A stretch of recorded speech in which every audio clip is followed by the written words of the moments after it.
बात आज की चैनल के कार्यक्रम आर पार में मैं सुरेंद्र चतुर्वेदी आपका स्वागत करता हूं। मित्रों, राजस्थान की कांग्रेस राजनीति में सचिन गहलोत युग की समाप्ति। हरीश चौधरी हो सकते हैं नेता प्रतिपक्ष। और लीजिए, गहलोत और सचिन दोनों राजस्थान की सक्रिय राजनीति से बाहर। चुनाव में हार की वजह कुछ भी रही हो, मगर यह तय है कि पब्लिक सचिन और गहलोत की आपसी मतभेद को हार का मुख्य कारण मान रही है। वैसे पब्लिक गलत भी नहीं है। पूरे 5 साल कांग्रेस सरकार बाड़ों में बंद रही। सचिन और गहलोत की बाड़ेबंदी से जब मंत्री बाहर निकले, उन्होंने पब्लिक को दोनों हाथों से धोया, निचोड़ा और सुखाया। वॉशिंग मशीन बन गई थी सरकार। एक तरफ गहलोत लोक कल्याणकारी योजनाओं के माध्यम से चुनावों में फिर से जीतने की जमीन तलाश रहे थे, उधर लगभग सभी मंत्री दाम नाम की लूट है, लूट सको तो लूट, अंतकाल पछताएगा, राज जाएगा छूट, इस सिद्धांत पर चलते रहे। अंधी कमाई ने उनको अंधा कर दिया।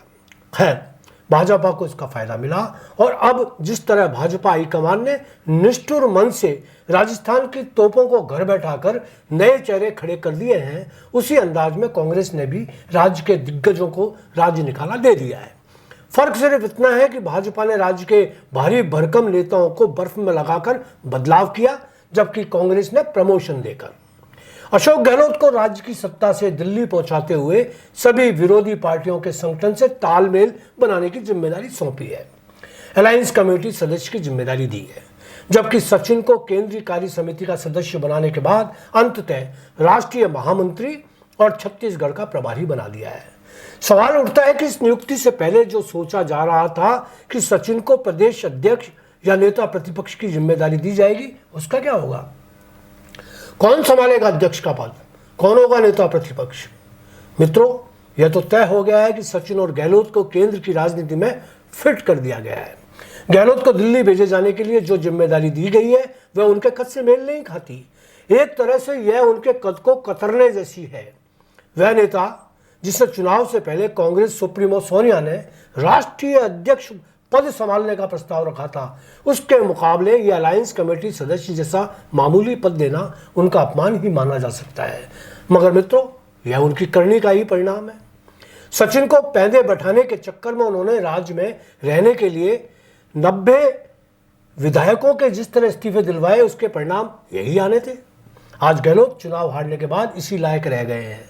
सचिन को तो फिर भी राष्ट्रीय स्तर पर मान्यता दी गई है। हो सकता है लोकसभा चुनावों से पहले उनको छत्तीसगढ़ के साथ राजस्थान का प्रभार भी दे दिया जाए। जहां तक राजस्थान के नेता प्रतिपक्ष का सवाल है, पंजाब प्रभारी रहे हरीश चौधरी की राजस्थान वापसी हो चुकी है। वह पहले से ही तालमेल बैठा रहे हैं। माना जा रहा है कि वह नेता प्रतिपक्ष बना दिए जाएंगे। राहुल गांधी के नजदीक होने का लाभ भी उनको मिलेगा, यह भी लोग सोच रहे हैं। जहां तक प्रदेश अध्यक्ष का सवाल है, कोई नया चेहरा ही सामने आएगा।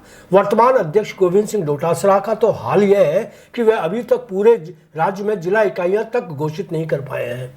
कार्यवाहक कार्यकारिणी ही औपचारिकता पूरी कर रही है। ऐसे में उनको अध्यक्ष बनाए रखने का कोई औचित्य नहीं होगा। वैसे भी जातीय समीकरण बनाए रखने के लिए बदलाव जरूरी समझा जा रहा है। बहुत जल्दी यदि कांग्रेस को बूथ लेवल तक पुनर्जीवित नहीं किया गया तो लोकसभा में शायद ही कोई सीट कांग्रेस को मिल पाए।